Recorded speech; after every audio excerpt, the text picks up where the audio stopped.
ময়মনসিংহ ৬ আসন থেকে নির্বাচিত মাননীয় সদস্য জনাব মোহাম্মদ কামরুল হাসান।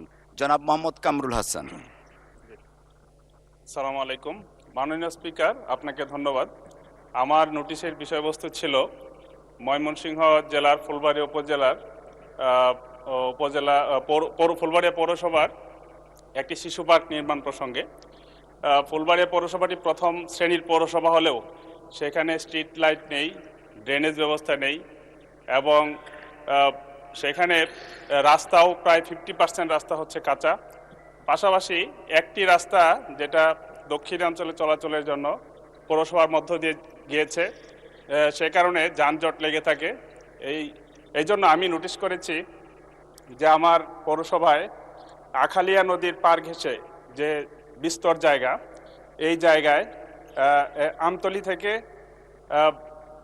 সেই ভালুকজান ব্রিজ পর্যন্ত এই রাস্তাটি ওয়াকওয়ে নির্মাণ এবং পাশাপাশি এটার পার্শ্ববর্তী যে জায়গা রয়েছে সরকারি জায়গা,